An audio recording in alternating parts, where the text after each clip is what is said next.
All right, welcome back to the boot camp session here. We're going to talk about uh, route today, exercise 10. And first, I'm going to go through several slides here to go over the routing process at a high level, kind of a summary of the routing process. If you don't want to go through that or wait to go through that, you can use the timestamps below, and you can jump right to the example. And I have some examples set up that I'm going to go through after I go through the summary of the routing process. Now, routing, I mentioned in a previous exercise or tutorial, is probably either the most important or second most important rule set in Chapter A, the infantry basics. Defensive fire, very, very important. Went over that in the last two tutorials. Routing is right up there. The routing process, how to set up your units to take account of when you have to route, and how you might position units and leaders so that you ensure you're routing back into terrain, and in some situations potentially route actually forward to gain some much needed movement and territory to move forward in your attack plan if you're the attacker. So let's go through the what I call routing in a nutshell. There are basically four steps to the routing process. It's not a really complicated process, but in the chaos of war, it can become kind of complicated. But there are basically four bullets, four steps. One, does a routing unit have to route or surrender? Two, where does that unit route? Three, can the unit be interdicted by an enemy unit? And four, may the unit later route again? Those are basically the four steps to the routing process. Does it have to route? Where does it route? Can it be interdicted on the way to route disruption? And can it keep routing later in the game, in a later game turn? So I'm going to break each of these down into a little more detail. So let's do that next. So does the unit have to route? That's rule section A 10.5. And the answer to that is yes, if it is an open ground. And that's the definition of open ground, not necessarily an open ground as shown in, say, hex F9 um, on the map that you'll see here in a minute. So see section A 10.53 for the definition of open ground. A lot of things can convert a green open ground hex terrain into a non-open ground situation. Smoke, other hindrances, being behind a hedge or wall, things like that can turn a hex that's green into a non-open ground hex. So make sure you understand the difference between a green terrain open ground and the definition of open ground as it pertains to routing and interdiction, as we'll see later. So yes, it must route if it's in open ground, in line of sight, and the normal range of a known enemy unit. Keep in mind normal range. So if anything is outside of its normal range, whether it's its inherent firepower or a support weapon, the unit that is within that doesn't necessarily have to route. And then, yes, it must route if, this second bullet here, I guess the third one, if it's adjacent to an unbroken known enemy unit. The unbroken part is simple, or is important. You can stay next to an unbroken known enemy unit. Now, the thing is, you can't route adjacent to a known enemy unit. The words and the rules are a little subtle about this. So you can, if you start your route phase adjacent to a broken unit, known enemy unit, you don't have to route. But if you choose to route, you can't route adjacent to that same broken unit. The word unbroken does not appear in the route process of the path, the routing path. So that's an important distinction. And then there's this sub-bullet here, possible surrender. There are situations where if you are unable to route, you will surrender to enemy forces or be eliminated. We'll see that here in a minute. Now again, look up the definition of adjacent, and that's an advanceable terrain. There are some situations where units may look to be next to each other on the map, but they're not technically quote unquote adjacent to each other. In other words, it's not advanceable from one hex to the other, one location to the other, which case they're not technically adjacent and they don't necessarily have to route. So those are the bullets of when a unit has to route. Now let's take a look at possible surrender if you are adjacent to, if you start a route phase adjacent to a known enemy unit. And keep in mind, known enemy unit, that means units that are not concealed or hidden, right? So possible surrender, yes, you must surrender if the broken unit starts the route phase adjacent to a known enemy unit, and it must use low crawl or unable to route, meaning it's probably surrounded, something like that, and no quarter has not been declared by the captor. So that's when surrender happens. If no quarter has been declared, or if it's declared just then, and that unit is eliminated, a unit that's in the route process will not surrender. They will do everything they can to get away from an enemy unit if the no quarter situation is invoked, because they'll be eliminated. So they'll do everything they can, low crawl, whatever, to get away from the enemy unit.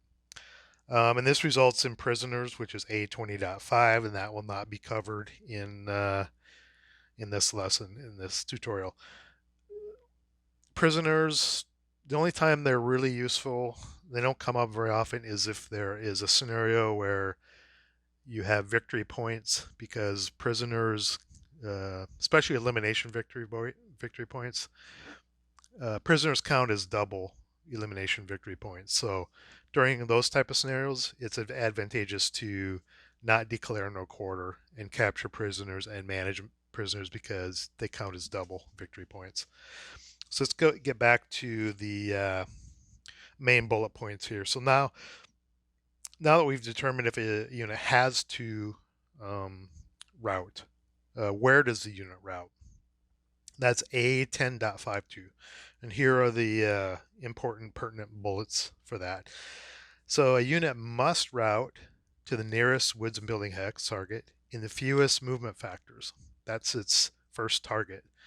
And it must check each target and pick the one that's the nearest in movement factors. And it must, unless it declares low crawl, it must move to that target using up to 6 movement factors. A unit must not route towards a known enemy unit. Look at the little superscript here at the bottom. Concealed enemy units are not considered known, thus they are ignored. You can route towards a concealed unit or a dummy stack. Third bullet, a unit must not route adjacent to a known enemy unit, even if broken, even if that unit is broken. You can remain adjacent to a broken enemy unit, but you cannot route adjacent to a broken known enemy unit. It's kind of a weird distinction that I mentioned before. Upon reaching a woods building hex, it must stop, unless it can continue to route through another woods or building hex. Not necessarily the same woods or building hex, not contiguous, connected. They can keep routing up to 6 movement factors. And if no woods or building is in reach, they can route anywhere as long as all of these criteria are met, meaning they can't move towards enemy units, they can't route adjacent to enemy units, that sort of thing. They can route anywhere if they can't reach a woods or buildings hex within 6 movement factors. And if the conditions change during route, they must bounce, what I call bounce, to a new target. So if your target in nearest movement factors is woods hex, for instance, and you start moving towards it, and suddenly an enemy unit comes in your line of sight, and you determine that continuing to move to that woods hex, you are actually moving closer to that, you retarget and you bounce to another target. That's what I mean by bounce. And if you look at the superscript here, number 3, and If the routing unit discovers a known enemy unit, runs out of movement factors, etc., um, you must bounce to a new target. Okay, now 3, on the way during that route, can the unit be interdicted? This is the third main bullet point, and that's A 10.53. And there are two ways to look at this. You look at it from the perspective of the router and the perspective of the interdictor. So, can the unit be interdicted? Yes, if, as the router, the unit routes through open ground not using low crawl, and that unit would be subject to a normal morale check per open ground hex interdicted. So, if you're routing through by definition of an open ground hex, you can be interdicted per hex um, that is in the line of sight and normal range of a known enemy unit. But a unit can't be interdicted, or can it be? No, the second bullet, if, as the interdictor, you have any negative fire modifiers apply. So if the first bullet is true, if a unit can be interdicted in an open ground hex, but it turns out that as the interdictor you have some positive modifier to their firepower, such as their CX, they cannot be interdicted. Or if they're beyond normal range, or if they're firing through a grain hex and have a hindrance, whatever, any negative fire modifier, and that includes AFVs.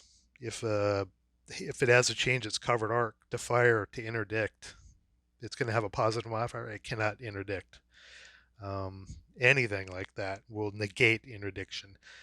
So that's two ways you look at it. As a router, you have to look at open ground circumstances, and as an interdictor, you have to make sure you have no negative modifiers that would apply to your firepower. And the definition of low crawl here is one hex towards the target hex, and interdiction is then not applicable. Even in a full-blown open ground hex, they cannot be interdicted. And you see down here there are a couple superscripts for various examples of negative modifiers, CX, hindrance, buttoned up, covered arc change, stunned, pinned, area fire included, beyond normal range, etc. Anything like that. Okay, so that's interdiction. Then the last bullet here, may that unit then later route. That's A10.62.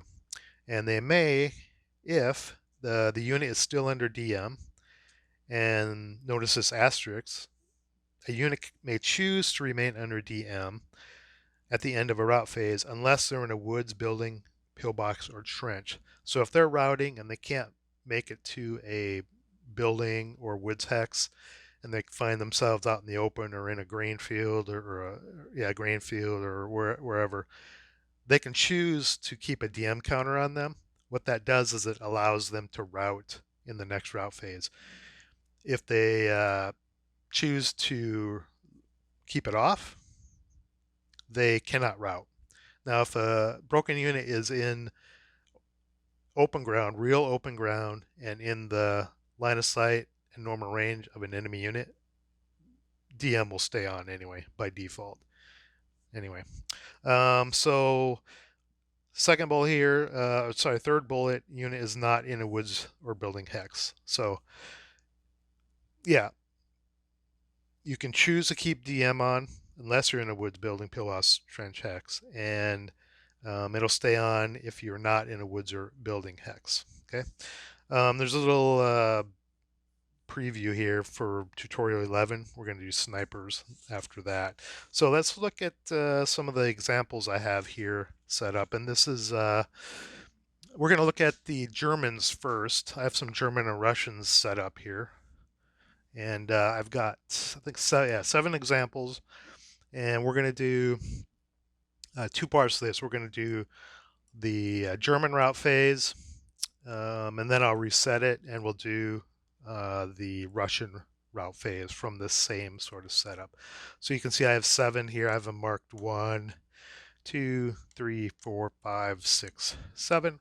There's one on the ground floor here, a broken German unit, or no, it's a Russian unit, isn't it? Yep, never mind. We have 6 examples of German routing. So let's look at Unit 1. Let me get out my pens here so I can draw some stuff. Now, this unit, German unit here, let's assume all these units are under DM and they either have to or can route by choice. So they're all under DM. So unit number 1 here doesn't necessarily have to route.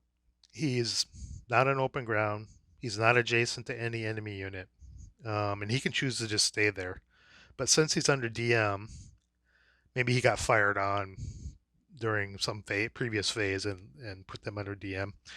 He could route, but the only place he could route, well, first you look at the targets. The closest targets in movement factors is M7 and N8. He can't move to either of those because he'd be moving adjacent to Russian units. M9 would be a target. He couldn't move to any of those. Same with N7 if you wanted to go over here, but that's way further away in movement factors than these near targets. So his targets would be here, here, and here. And he could not route to any of those because he's moving adjacent. Now he could move to here, to L9. But he could be interdicted by K7 if he did not low crawl into L8. So if he chose to route, he would have to go back to L9 for 1, 2, 3 movement factors, but he would be interdicted here, and he'd have to make a morale check. Or he could low crawl to there and be safe. So those are only options for Squad 1 here. Let's look at Squad 2. Squad 2 is in a bit of a pickle here. He has to route. He's adjacent to a known enemy unit, an unbroken known enemy unit. If this squad wasn't there and he wasn't in open ground, he wouldn't necessarily have to route because these guys are broken and you don't have to route away from a broken enemy unit. But he's in open ground anyways, and he's adjacent to this squad here. So he has to route, and he only really has 2 targets. He's got M7 and J4. But in any situation, it's looking pretty dire for Squad 2. So he can't, in movement factors, it'd be 2, 4, 1, 2, 3. But in each case, he's moving adjacent to or closer to known enemy units. So he can't move to these 2 hexes, so he can't go here. To move to this hex, if he moved there first, he's moving closer to this known enemy unit and adjacent. And if he moved there, he's moving adjacent to a, this was the distinction I was talking to previously. Even though he can remain in some situations and remain adjacent to a broken enemy unit, you cannot move into a hex adjacent to a known enemy unit. So this guy is either eliminated if no quarter is in effect, or he would surrender to the squad in M5. So this squad 2, their day is pretty much over one way or the other in the case of Rout. They're kind of encircled and they don't really have anywhere to go. Let's look at Squad 3 over here up on the hill under DM. They're all under DM. He must route, and his target would be, well, he's got, I guess, kind of 3 realistic targets in movement factors. Let's see, 1, 2, 3, 1, 1, 2, 3, and 1, 2, 3, 4. So you'd want to go to one of these 2 first. Now he couldn't go to J4. Couldn't go this way because he'd be moving closer to this known enemy unit. And let's see, 1, 2, 3, 1, 2, 3, 4, and he could not move this way because right now he's at a range of 4 to this broken squad, this known enemy unit. If he moved to J2, he would end up being 3 away. He'd be moving closer to broken squad in L4. So he can't go here. Can't go here. So his target's probably going to be F5, which may cause some problems. Now he could declare low crawl and just move to there and be done with it. But I'm going to actually move him just to show you what happens here. So let's start moving him. Let me get my tweezers. He's going to go 1, and he could be interdicted. This guy can't see him. He can't see him. They're broken. Doesn't look like he could be interdicted at this point. Then he's going to move there. And at this point, I checked this line of sight. Actually, did I check that line of sight? Let me double check that.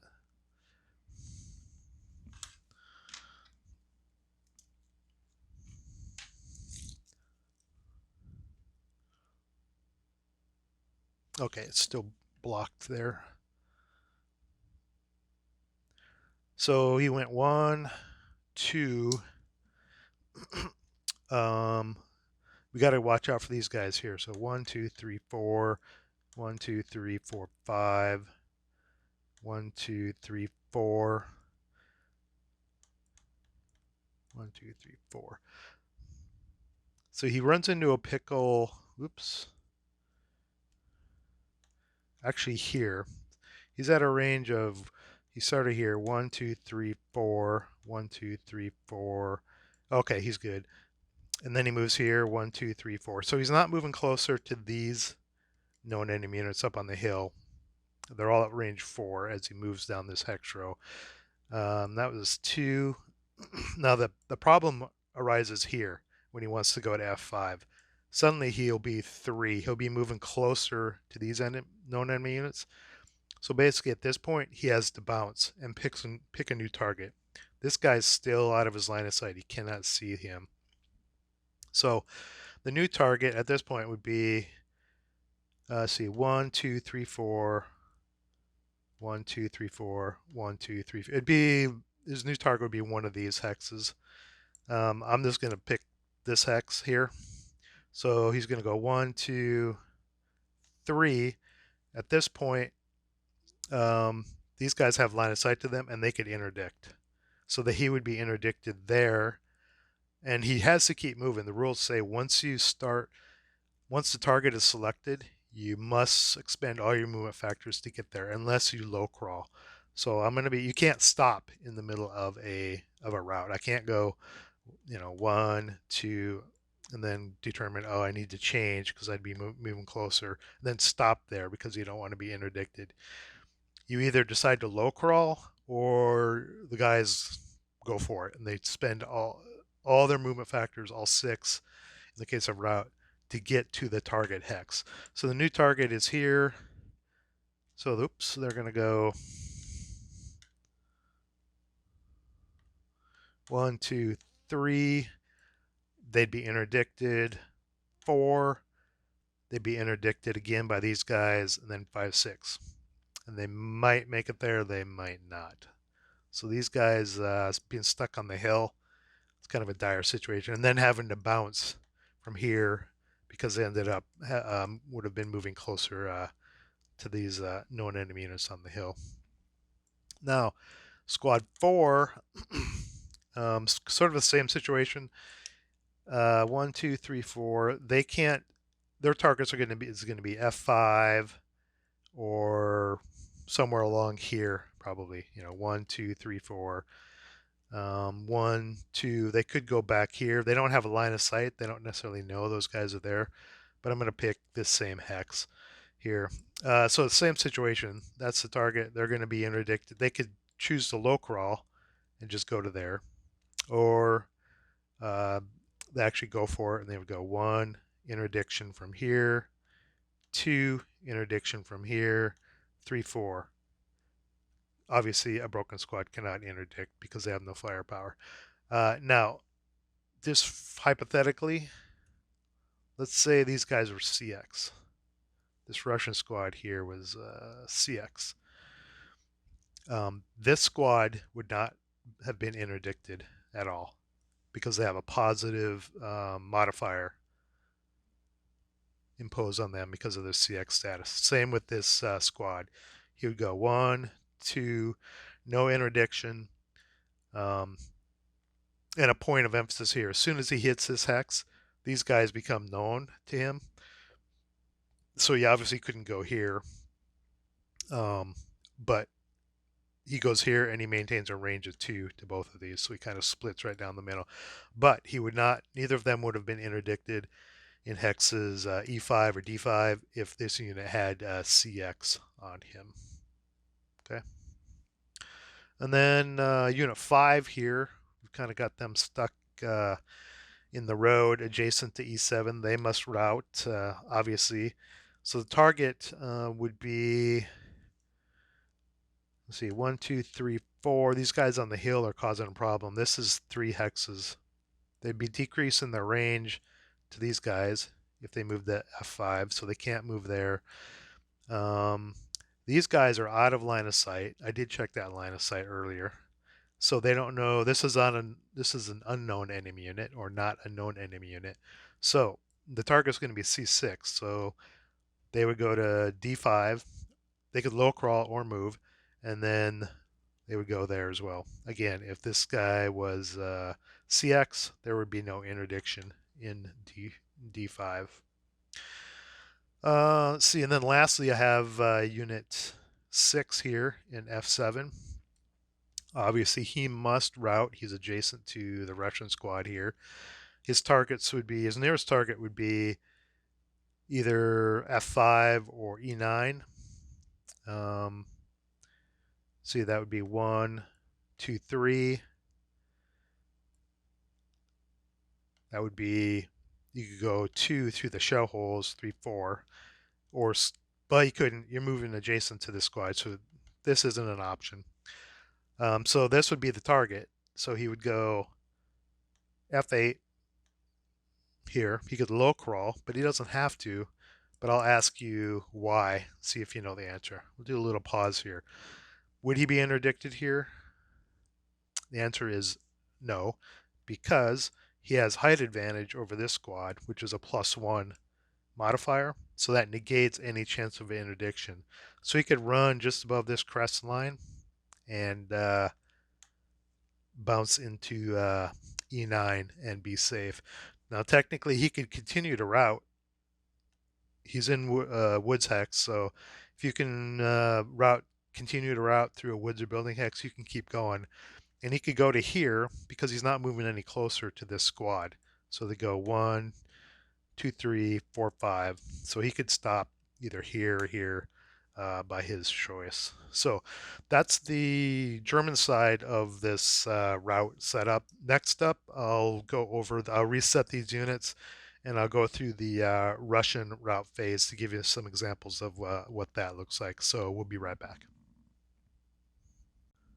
Okay, let's take a look at the Russian route phase. Swap sides here just to see how they do. I did add one Russian unit here. Number 6, it's a little bit different than the German example. Just have 6 examples as well and another one. Let's start with Unit 1 here. Again, all these units are assumed to be under DM, and they either have to route or they can choose to route because they're under DM.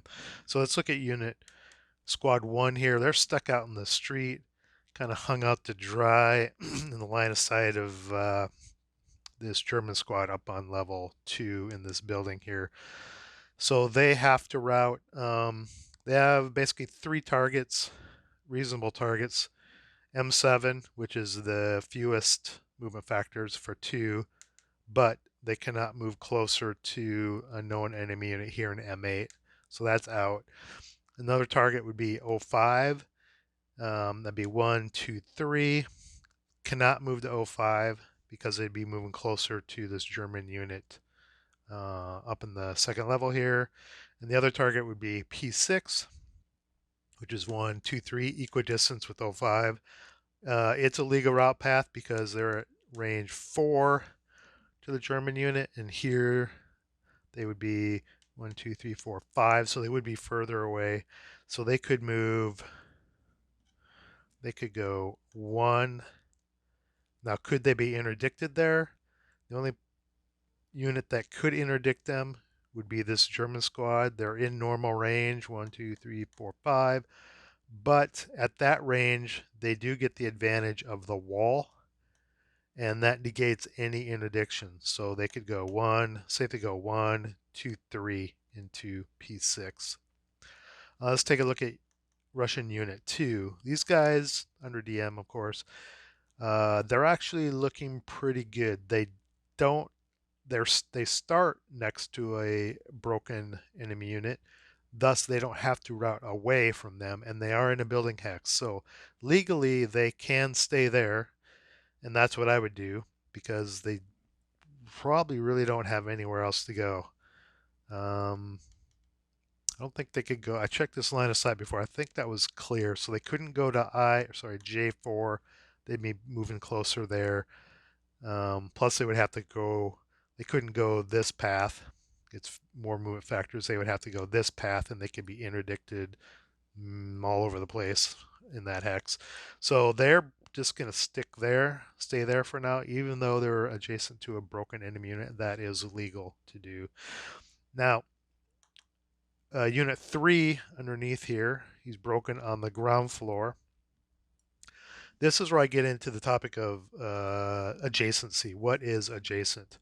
Now, this German squad, like I said, is on level 2, and they're on level 0, essentially.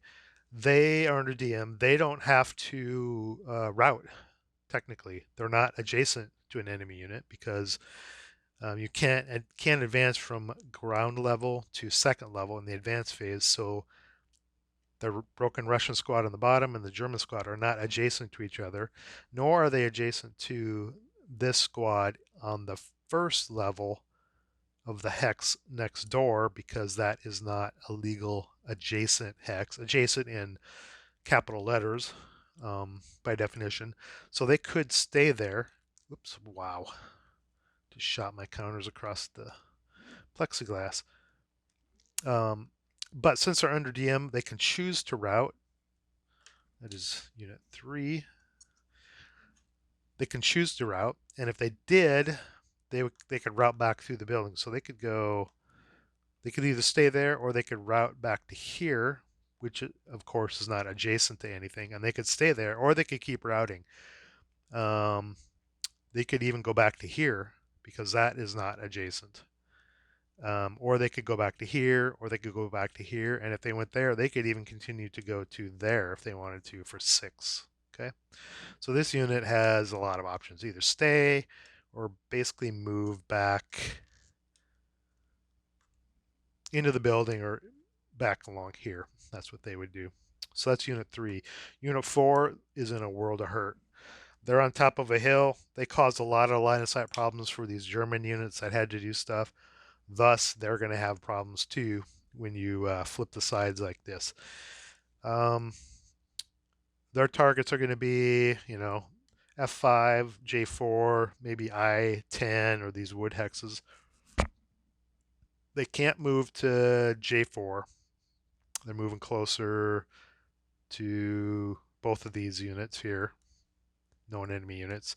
Can't move to F5. They're moving closer to all these units. They might be able to move to I10 as a target. That's 1, 2, 3, 4, but they might have to bounce. So we have to watch ranges here. So, and you move units one at a time. Although a leader can, this is a broken leader, can move. An unbroken unit can move with a squad. Otherwise, you have to route units individually.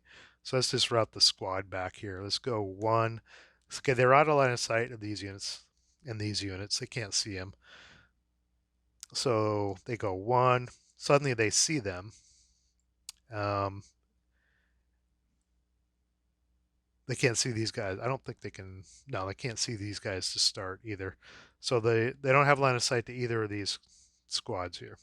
So they go 1. That's a range of 3. Now they're known. That's a range of, I think they can see that. It's a range of 3. They move to here. They suddenly lose line of sight again. They couldn't be interdicted here because they have height advantage. So that'd be 2. They suddenly lose line of sight because they're 1 hex behind the crest line. Here, these guys are broken. They cannot interdict. They're not moving any closer. Still 3 hex range. And then they go 4. And they could technically continue to route to their 1, 2, 3, 4. 1, 2, 3, 4. Yeah, if they wanted to. But I would just stop there, and the leader would follow. So they did manage to bug out of there with some line of sight shenanigans with hills and height advantage from firing or interdicting across crest lines. And then where's unit? Unit 5, they're under DM, assuming they're under DM. They do not have to route. They're in cover, and they're not adjacent to any known enemy unit, but they could still choose to route. So they could route to, they could go to B3 and go to A4 if they so chose. I would probably just move them back to B3 just to get them out of a potential line of fire. Pretty easy for those guys. And then Unit 6 here, they're under DM. They have to route not because of this broken squad, but because of this good order known enemy unit. They don't have a lot of options. They're just going to route. They're going to have to route back further in these woods. That's going to be their target hex. They can't go there. They can't go there. So they're going to go to here. And since they can go into another woods or buildings hex, they could go to there, and that's probably where I would route them back to. So that's the Russian example for routing, and I know these are infantry based, and the requirements still apply if you've got guns on the board and or AFVs with main armament or machine guns on them. They're known enemy units. They can bring firepower to bear for intervention, interdiction. So the same rule applies to infantry, to AFVs and ordnance as it does to infantry as far as interdiction and requirements for routing closer to units, adjacent to units, that sort of thing. We're just in chapter A now, so I use all infantry units for that. So if you have any questions or comments, or if I messed anything up, I'm sure I did in this video. I'll try to put text to correct any inconsistencies I have with the route rules. But if you notice anything, just post below and let myself know, and then any other viewers know where I may have mussed things up. That'd be very helpful. And please give me a thumbs up. I'd appreciate it, and a follow if you're not. And next time we're going to do snipers. We're going to talk about how sniper mechanics work, how they impact the game, and things you can do during the course of play to minimize the impact of snipers on your game, especially if you're playing a scenario with a high sniper activation number. Snipers can be pretty annoying if you've got a sniper activation of like 4 to 6, you know. 4 to 6, we're talking like Streets of Stalingrad types of SAN activation. It can be quite annoying. Okay, until then, I'm going to do my end of game roll. I haven't done that for a while. Let's see what I